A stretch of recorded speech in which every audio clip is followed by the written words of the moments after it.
John Hall. And in addition, you will also see some of my staff members throughout the day here if you happen to come to the claims clinic online. And then finally, we have Anna Eklund, who will actually be doing the training today. I just wanted to take an opportunity to thank you guys for joining this call, for allowing us to walk through this process with you. We are very excited to get this claims process underway and get these claims adjudicated so we can get money back into the hands of investors. I did want to take just a couple minutes before we get started to let everyone know a little bit about the forensic accounting. And so I'm going to pass it over to my partner, John Hall, who was in charge of the forensic accounting portion of this case, and let him tell you a little bit about what that looked like so you can get an idea of how it is that we did the accounting that led to this claims. Yeah, thanks, Joe. So yeah, I'm John Hall. I'm the head accountant in the J&J Consulting case. We've had a team at American Fiduciary Services of about 5 or up to 7 people at a time working on this matter for the last couple of years. And in that time, we have, well, as we all know in this case, there are 16 human defendants and another 14 or so businesses. But in the process of our investigation, we ended up locating scores of other entities that were related to this. And so as part of this process, we reviewed hundreds of bank accounts to determine those that had relevant information in them, as well as hundreds of credit cards, brokerage accounts, and other types of smaller types of accounts.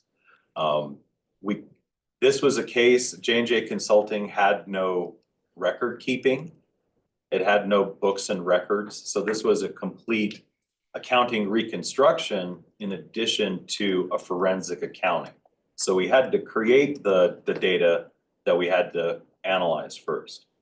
Because this case had so little actual record keeping, some of you may notice that you didn't get a determination letter from us, but you did have a loss. And in those cases, the reason that we didn't send you a determination letter was because we were not able to, in our process, definitively able to figure out the precise amount that was lost. But as a result of this process, which has now been going on for 2 weeks, we've identified in excess of $518 million that was raised in J&J Consulting, and our estimate is that about 950 folks suffered losses in excess of $240 million. So we're here now to become engaged in this process with everybody to make sure that everybody's able to effectively file their claims, to make sure that they're accurate, and to make sure that this process can continue to go as smoothly as possible as we try to repay you as much as we can. Thanks, John. I appreciate that. And John's right. The idea behind this process is we want to make sure investors get what they're owed. The court approved a process for auditing claims that is a money in, money out audit process. And what that means is that any dollar that you put into the J&J investment minus any amount of money you got back due to the J&J investment will then equal the total amount of your claim, regardless of whether or not what you were paid was considered interest or principal or any of those things. Because there was no actual investments that happened here, there really was no real profits that happened. They were all fictitious. Therefore, everybody's going to get a claim based on the amount that they are owed on that money in, money out basis. Now, some people may argue and say it's not fair, they're entitled to interest, but there's kind of a principle in equity that says that, that we don't pay interest until everybody gets their principal back. So we need to make sure that people get the actual money that was out of their pocket back before we could consider paying interest or any other types of payments. So this initial claims process is a money in, money out basis, and that's exactly how your claims and the claim amount was determined. We're going to walk through the process now, talking about what that looks like. There's basically, as John mentioned earlier, we sent out hundreds and hundreds of determination letters to claimants. This is telling them what we think that they're owed.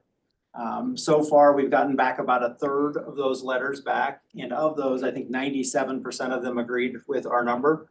And we're working through the other few that did not in order to figure out what may be the issues there. There are certain circumstances that we've discovered, that John's team discovered, that investors may have bought out another investor on a cash type basis that may not have ever touched the accounting of J&J or any of the bank accounts of J&J. And so those are the ones that we are looking to get more information about and help determine. The goal over the next 2 days is to help people understand how to go through this claims process, how to file their claim. Again, with the goal of trying to get the right amount of money back into the hands of the people that it belongs to. We want to limit the number of objections in this case because we want to try to make this process as quick as possible because we know that you guys want to get paid and we want to pay you. And so we can't do that payment until, of course, we adjudicate all the claims. I appreciate that people have listened to our request to get claims filed quickly. As we mentioned, today is the 2-week mark from when we started this process, and we've already seen almost basically a third of all of the claims that we expect to see already been filed. So we're here now for the next 2 days to make sure that everybody understands how to file those claims, and we're going to be here helping people file those claims and getting through the process. So if you have not yet received a determination letter and you believe that you should have, I would say maybe give it another few days. But if you have questions, do reach out to us, and we're happy to walk you through that process. All of our contact information, of course, is on the website. That's the easiest way to get a hold of us. And if you're local to Las Vegas, I would encourage you, if you have questions, to come in. We can help you with technical issues and accessing the website. We can help you with the accounting for your claim itself and filing that claim. Or if you have accounting questions about how much money you'd put in and how much money you got out, we also have some of our accountants here who can help walk through that process. So next, I'm going to turn it over to Anna and let her walk through the process of actual filing the claim. Anna, go ahead. Hi, everyone. My name is Anna Eklund. I work as an associate here at American Fiduciary Services with Jeff and John. Today, we're going to be walking through the electronic claims portal, as well as what you might be seeing if you are logging in with credentials and what you might be seeing if you did not receive a determination letter. So first, I am going to go ahead and share my screen. All right, and it looks like we are able to see that. This is the Stretto site where you will be filing your claim. Stretto is the receiver's claim agent, and you might be seeing emails from them, sometimes coming from different email addresses. They are approved to work with Jeff and John and myself. If you have any questions, please feel free to email us and we can verify that it is a legitimate email from Stretto. And we are going to be starting off with going through the key documents that are here, as well as the contact information. You'll notice in particular that you can click on the blank proof of claim form and instructions, which will take you to a paper claim form. That is not the preferred method. We do prefer for you to file electronically for a couple of reasons. But if you're unable to access a computer and you do need to file a paper claim form, that is better than, of course, not filing at all. A couple of the reasons that we encourage electronic claim submissions is that you'll have a confirmation email once you submit within 24 hours. So a little bit of peace of mind for you as you go about this process, to know that your claim has been filed, it has been recorded. And then the second thing is that our team can go ahead and start auditing your claim quicker. We are auditing claims as we receive them. And so having that filed electronically just means that we can get to it sooner. Finally, the electronic claim method does make it easier to make sure that you didn't miss anything critical. For instance, as you'll see here, I won't be able to file an electronic claim form without having a signature, without having a social security number, and without having a claim amount. So by having those items checked electronically, you can ensure that your claim is meeting the minimum standards for us to at least review it and audit it and check in with you if needed. So to start, we're going to go ahead and click the to file claim, please click here. And it's going to take me to some login information. We're going to actually be doing this in a new way here. But let's say that you don't have login information. You can click down here to access the public form at any time. The public form will be nearly identical to this one, of course, with the caveat of not having any of the receiver's information in there for you to verify, but it will be nearly identical. If you did receive login credentials, that would likely be from the first week of September when the claims process began. The email would look like this. It would say that your temporary password for the claims portal is here. It would give you a username as well as a temporary password. So we're going to go ahead and enter that in now, and I'm going to walk you through this process. Sometimes when you copy and paste it, it will have an additional space in front, so you'll just want to make sure that you delete that.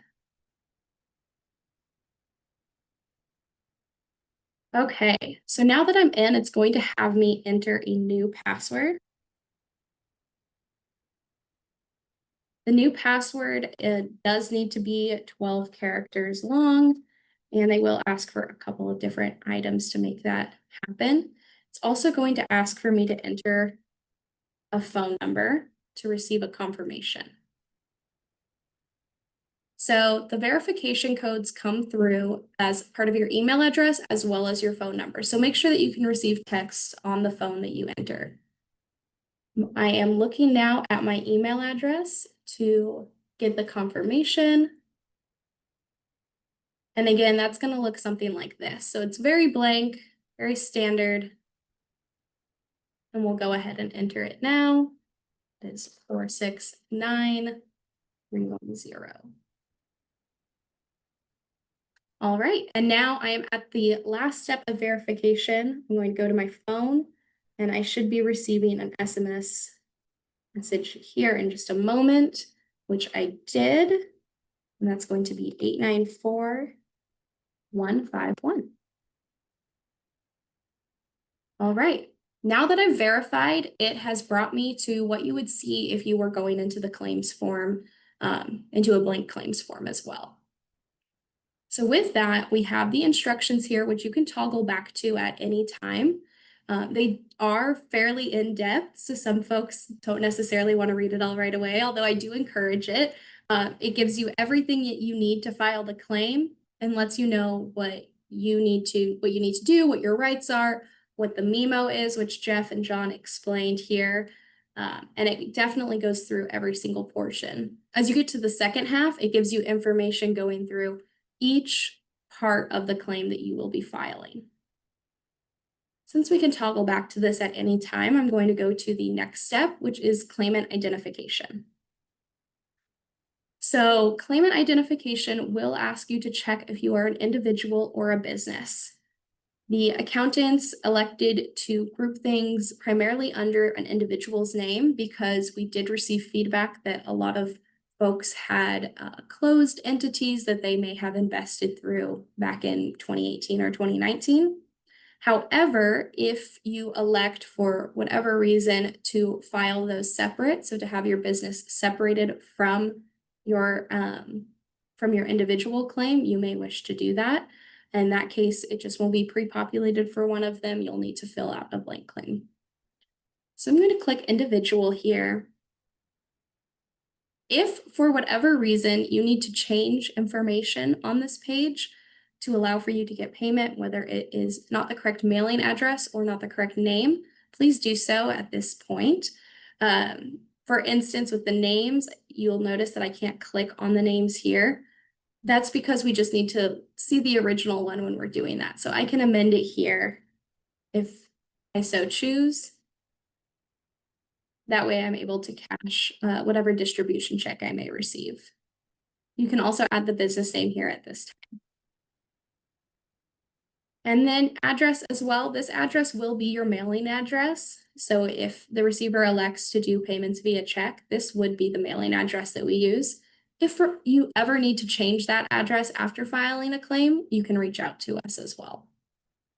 Telephone, email address. And then here you do need to enter your social security number.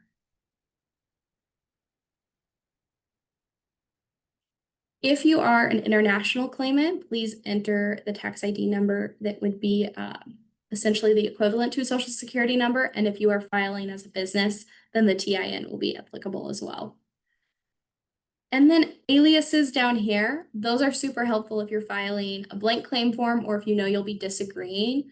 This helps us identify other transactions. So if you may have invested under your maiden name or under a spouse's name, that's helpful. We'll go ahead and click next. Now that I've clicked next, I've opened up this claimant type and claimant information and signature ones. If I notice that I made a mistake, I can still toggle back to claimant identification. So now we'll be going into claimant type. So we have to choose between an investor or a trade creditor. Most of you on this call, if not all of you on this call, will be choosing investor. Investors will be someone that has invested money for purchase agreements or otherwise invested through the J&J receivership entities. Trade creditor is applicable if you may have performed services for the J&J receivership entities, had goods sold. That could be maybe an attorney or an internet provider, somebody who made a logo, things like that. That would be a trade creditor. And if you have any questions about being a trade creditor, you can also go back to the instructions and look at those definitions. Down here, we have a checkbox. This checkbox will not be applicable if you are filing your first claim form. If you are filing a claim today, because you noticed that you made an error maybe September 1st or 2nd when you first filed a claim, checking this box will automatically withdraw the first claim that you did when you submit it. So please keep that in mind that you will be effectively withdrawing a claim. Let's say you have multiple claims, maybe you're filing as an individual and then as a business, you will not be checking this box because they will not be superseding one or the other. So now that I've clicked investor, I'm going to click next. And now in claim information, because I have a determination letter, I'm seeing the receiver's proposed allowed claim amount. As John had explained previously, we are using a money in, money out, or MIMO method. So you can see that the total investments are your money in, and this is automatically calculated based off of the transactions below, which I'll show you. And then the disbursements are money out. And then we have our total proposed claim amount. As I scroll down, I can see what the receiver believes these transactions are that total my claim amount. If there are a lot, you can expand the page items. You can also toggle if there's multiple pages over here on your right. And similarly, these are the transactions that make up the payments that I received. If I agree with this amount, which is here, so that would be 85,000.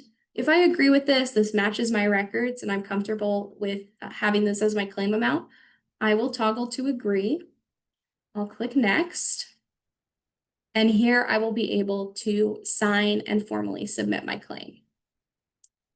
Right now, I'm going to show you what would happen if we disagree. So if we disagree, if there's a payment missing, I'm going to click that I do not agree with this. As you'll see, it opened up this page below here where I scroll. Now my total proposed claim amount is 0. It is up to me now to click Add Line, select a date, an amount. Maybe the description is that it was a wire. Once I enter this line, I need to click confirm for it to be added. And as you can see, once I clicked confirm, it added that $100 to my money in, and now my total proposed allowed claim amount is $100. Similarly, with the money out, you'll want to scroll down here. You can add those lines here. And again, you can have your items per page increased, and you can go back and forth. Because I disagreed, it also opens the supporting documentation. If you disagree with the receiver's proposed claim amount, you will want to add supporting documentation for whatever transactions weren't originally listed. You do not need to provide supporting documentation if you agree, and you do not need to provide supporting documentation for the transactions that we already showed you that you agree with. And let's say that you have 3 separate transactions that you disagreed with that you added, and you only have supporting documentation for 2 of those. Absolutely look for that third one. Make sure that you are searching for that. But let's say it comes to that deadline, you need to file this claim. Please file your claim for all 3 of those, even if you can't provide supporting documentation for that last one. Chances are we'll be able to work with you and figure out if our data can explain it, and you might be able to find that data after the fact. The worst case scenario is that we just amend your claim with your permission or object in part to that one transaction that couldn't be supported. So it's always better to file for your total amount regardless of if you have that supporting documentation. So assuming that I've done all of this, I'm going to go ahead and click next. And now I am here at the signature page. Most of you will be checking that you are the claimant and filling out your name and filling out your signature. Your e-signature does not pop up with a pad for your cursor to actually make a signature. It is typing just your legal name. And then it will date it for you electronically. Adding documentation is not necessary unless you are checking this second box, which is that you are the claimant's attorney or authorized agent. For example, if you have power of attorney, you'll want to add that file here and add the claimant's information and then your name. You will still be the one signing. Once you do that, you'll be able to click to submit. So we'll go ahead and do this here now.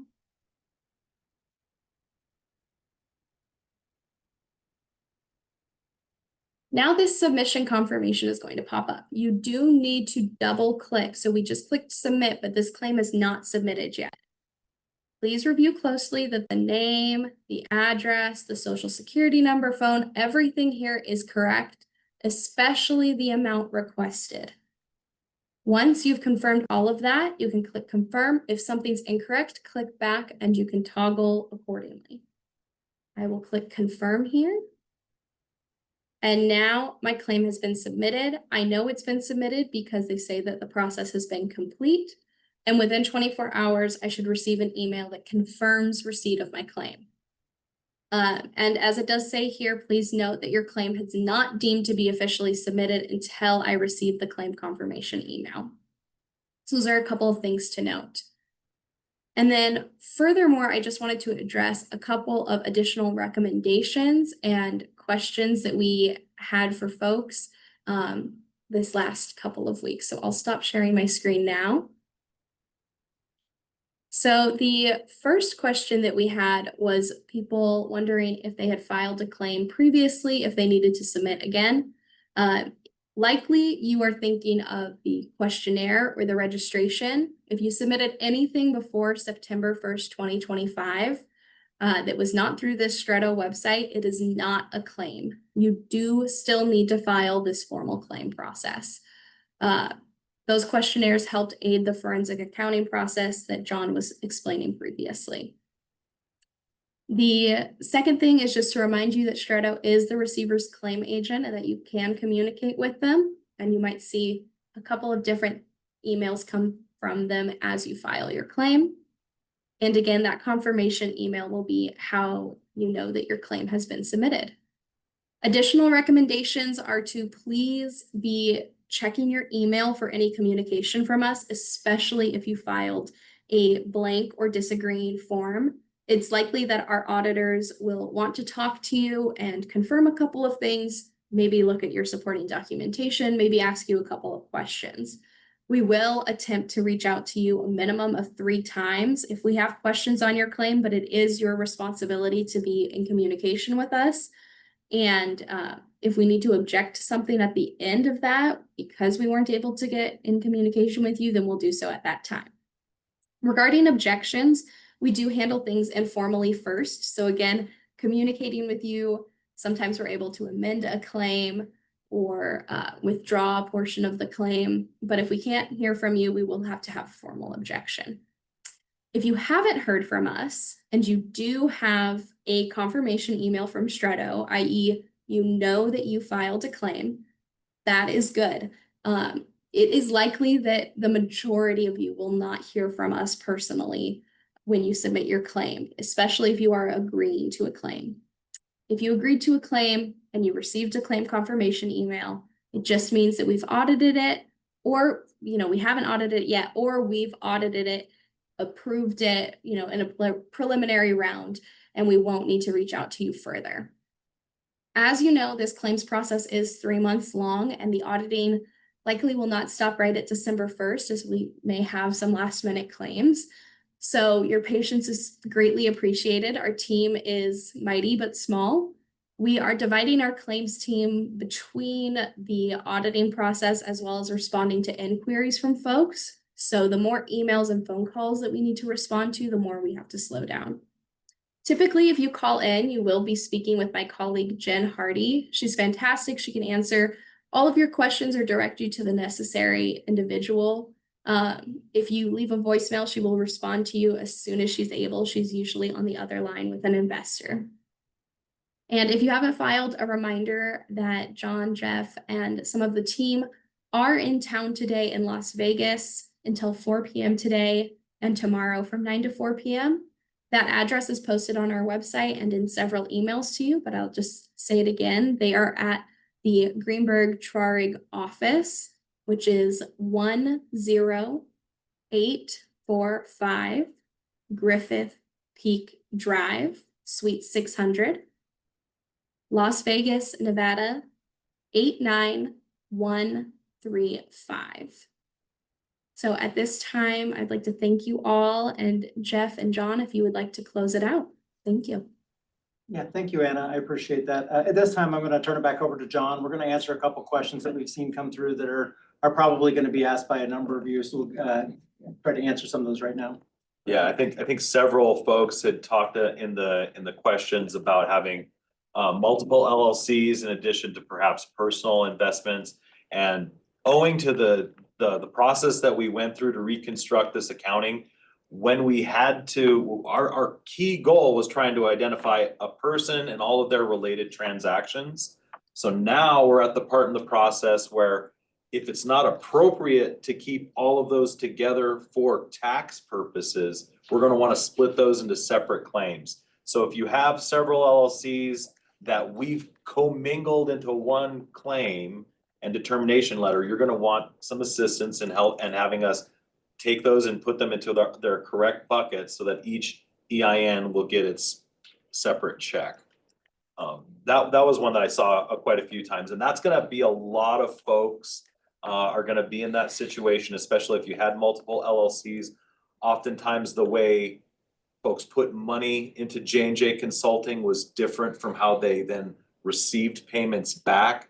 And it wouldn't be apparent to us necessarily on the process that we did that they belong either together as a tax entity or separated. So we did make a lot of assumptions on that, and we did err on the side of consolidating things specifically so that in this process, we can then separate them out as needed. So please do reach out to us if you have a determination letter that you need, that you're like, well, I can't just deal with this as one thing. I need this to be separated into several things, and we'll work through that with you.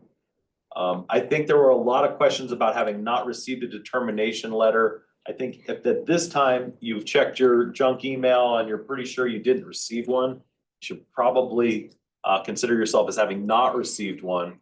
So you maybe fell into the bucket of people where we didn't have 100% certainty. So we're kind of putting it back on you. Now, to the extent that you have a lot of different transactions and you're in that position where you're gonna have to fill out that blank claim form, I think contacting someone on our claims team first, you may not have to produce all of that information. In fact, it may only be certain parts of your claim that we have questions on. So I would recommend reaching out first before attempting to file that claim from blank, because you may be able to do a lot less documentation than you think you might. Yeah, and furthermore, reaching out to us ahead of time is smart anyway, because it could be that we sent you a determination letter and it got lost in the mail, or something else may have happened with it. So reaching out to us first, especially if you just send us an email, we can respond to you pretty quickly and get that back to you. The last thing I want to say and really point out is the biggest and most important thing is the claims process.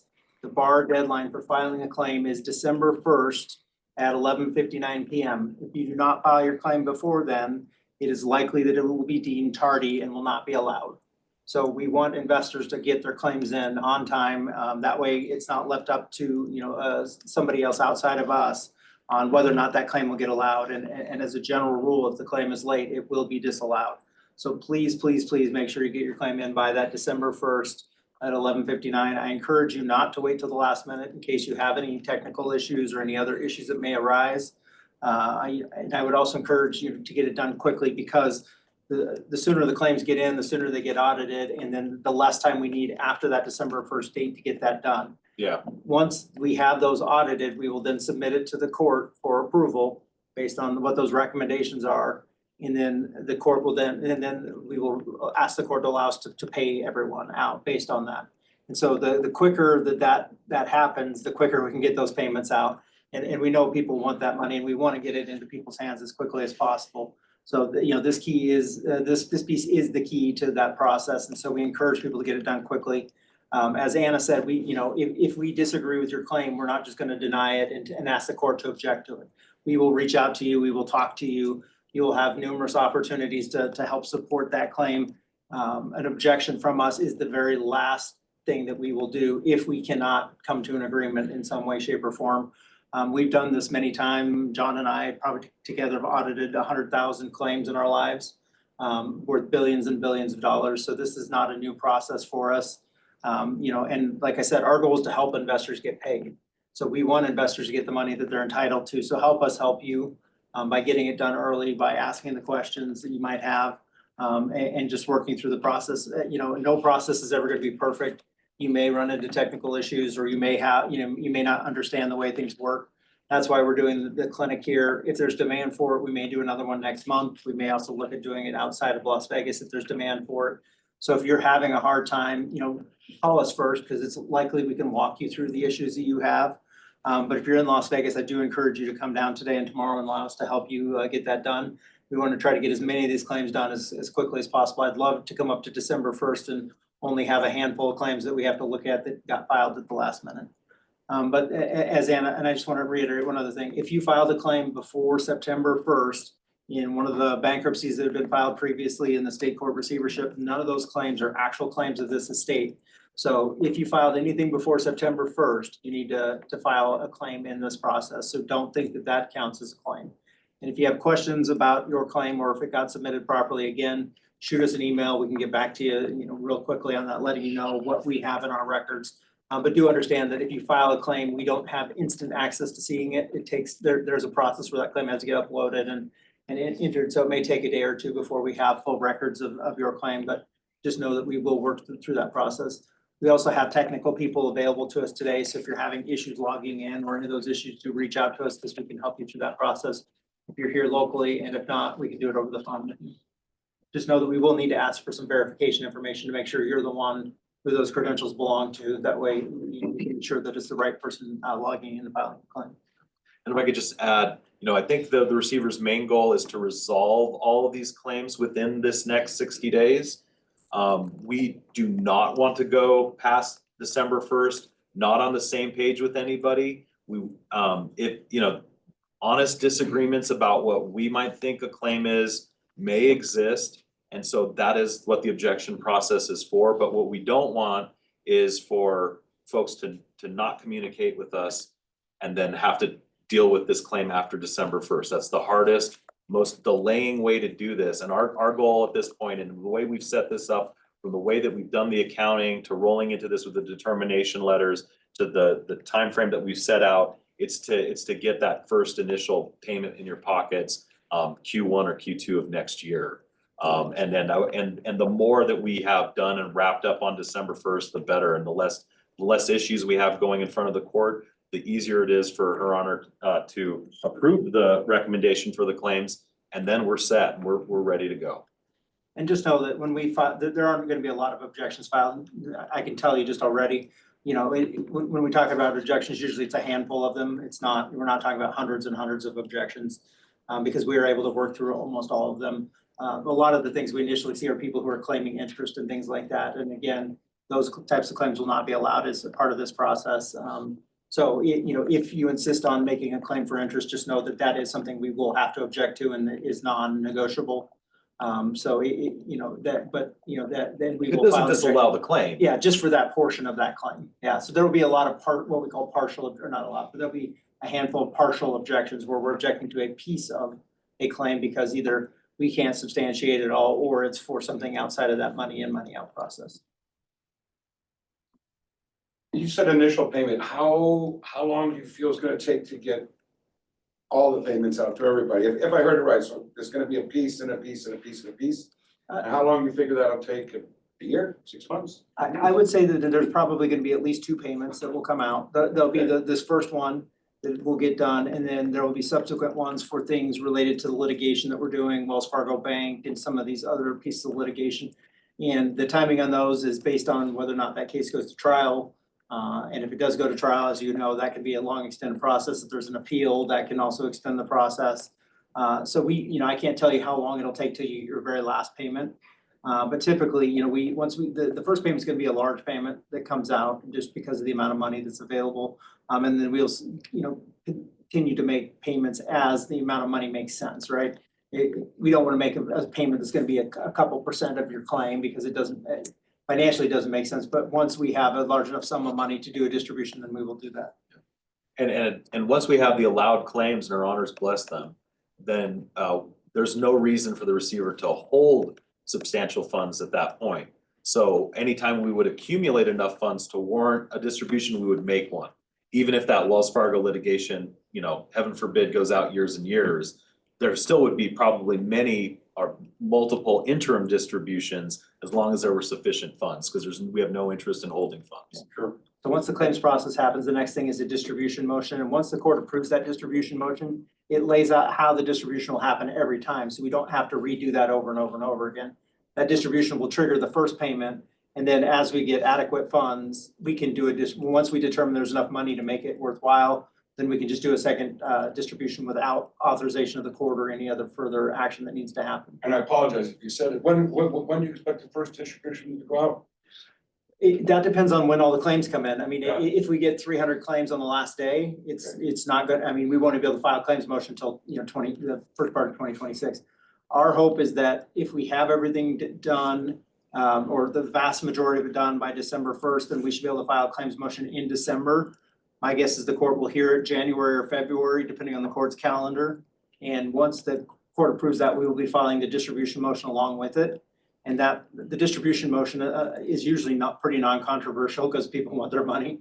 And so that again, there's a period of time it'll take the court to address it, but it's usually a few weeks, not months and months. Thank you. Our hope is to get the distribution out in the first quarter of 2026. Again, that's gonna require the cooperation of investors. And if somebody, files an objection and then files an appeal, of course, that can slow things down. Or it could be that we can also, set aside some money and then distribute everything else out. If there's a concern, because we don't want to hold up investors getting the money back. And we get these weird questions. People seem to think there's some reason we want to hold on to the money. And there's no benefit to us to hold on to the money. All the interest goes back to the investors anyway. So we want to get the money out in people's hands because my job is to ultimately, I answer to the court. But my job really is to make investors happy, right? To help investors through this process. And we understand, most of you have never been involved in this kind of process and be thankful you haven't. It's not a fun process because your money's getting held up, there's risk that, you could lose some or, a large percentage of it. And so, our goal is to get back as much of that money as possible and then get it back into your hands as quickly as we can. But we have to do things logically and there's a certain order that things have to happen in. Unfortunately, since we did this full accounting, and, we're very confident in our accounting. Like I said, we know there's a few little issues that are gonna happen because of non-book transactions, but Cash. yeah, cash, yeah. Las Vegas is a unique town for that. I mean, there's not a lot of cases that we do where there's a lot of cash transactions, but there's over $8 million in cash transactions alone, which is pretty significant for a formal type of investment. So it is different, but we're working through all that and we want to work with you guys. I'd say that's probably the number one takeaway here is that we want to work with you. We want to make it right. You have to understand the boundaries that we have to work with because the court has ordered a money in, money out process. And that is honestly the number one issue that we usually have is that somebody wants to claim interest and we understand it. I understand that lost opportunity cost. I understand how difficult that is. But the number one thing is we're working in a court of equity and we have to be equitable. And the most equitable thing to do is make sure that everybody gets, you know, a shot at getting their principal back before anybody gets any kind of interest payment. And hypothetically speaking, if all the investors were to get their principal payment back and there were still excess funds, there would be another process to figure out how to distribute those equally as well. But just know that does not happen very often. As much as we love it, and we've done it, but I'm just telling you right now, it's probably not gonna happen because it doesn't happen very often. But we're gonna try. But just know that, don't expect that, I would say. Two questions. First one is, I've listened to your various calls. I know you're hesitant to say something, but as far as a percentage, and I know you've gone through the ratio thing, I understand the ratio thing, everything else. But there are two finite pools, right? There's a maximum amount of claims if everybody submitted.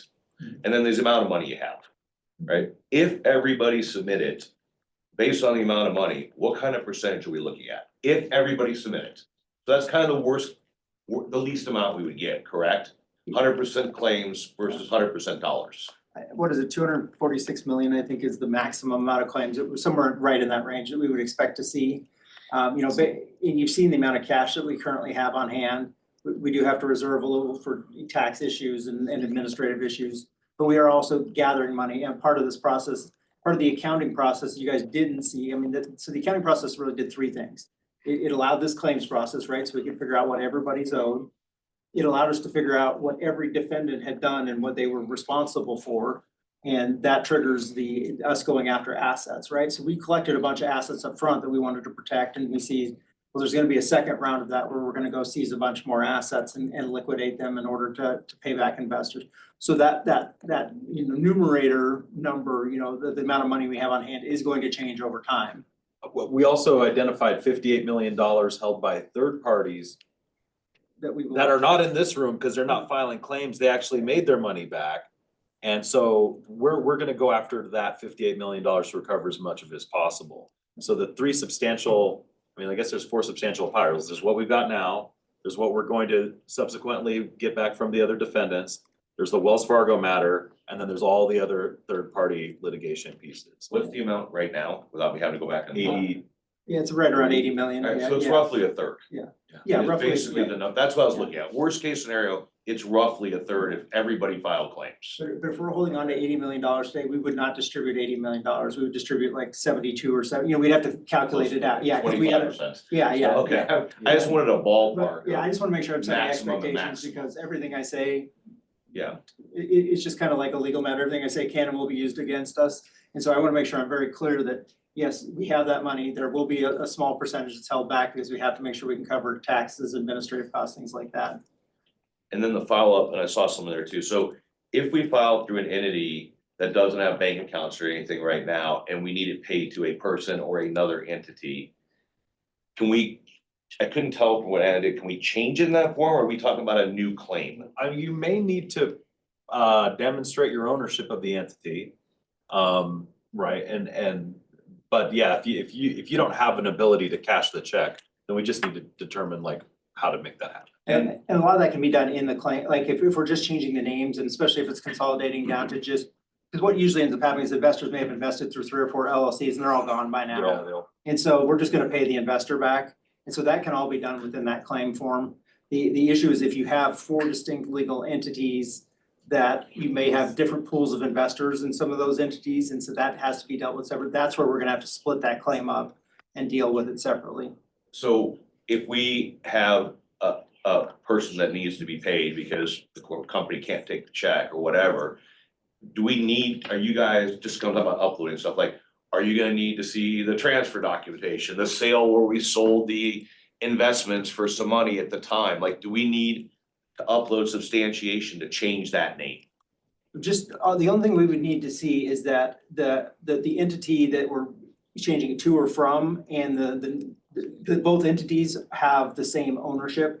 Because you know, you can't change a payment that belongs to somebody else into your name, right? So we just need to make sure that you But can are. we go the- the other way? That's what I'm saying. So if it belonged to us and it now belongs to somebody else because we transferred it to them or sold it to them or whatever the name is, Mhm. are we gonna need to upload that sale document, or can I just put Bob Smith in there with the address? No, we'll need proof of that transfer, especially if Okay. you've sold the claim.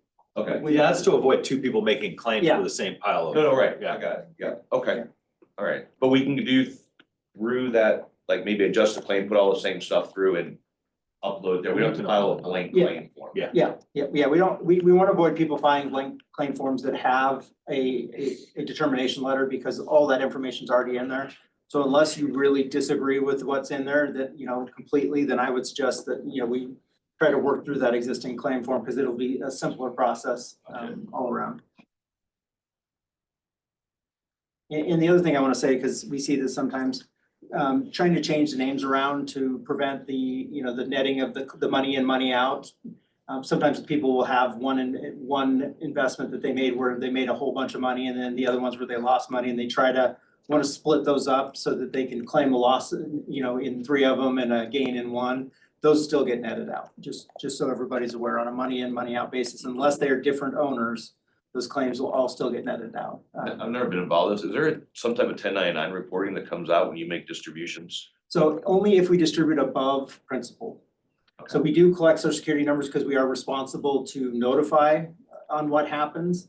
But again, that's a tax question, so I'm gonna say that what I'm gonna tell you is not tax advice. You should talk to a tax accountant.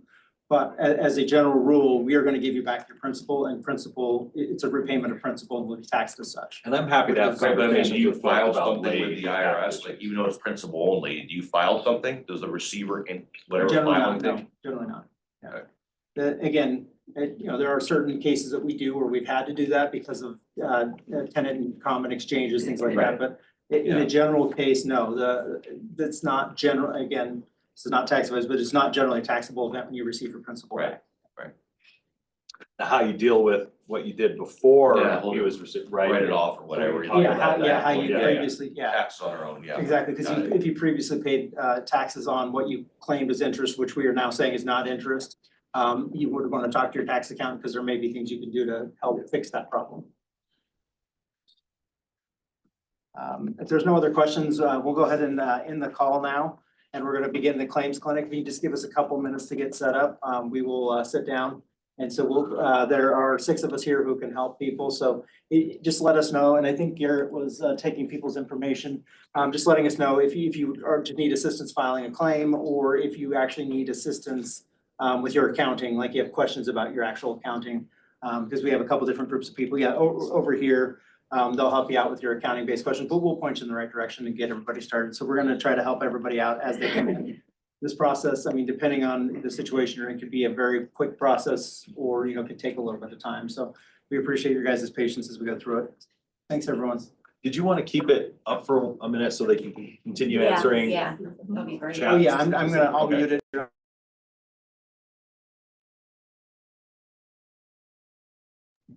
I'm gonna go ahead and leave this meeting up for a little bit so they can continue to answer questions that are being asked. So you guys are welcome to stay on and continue asking those questions, but we are gonna go ahead and go offline from the audio and video perspective.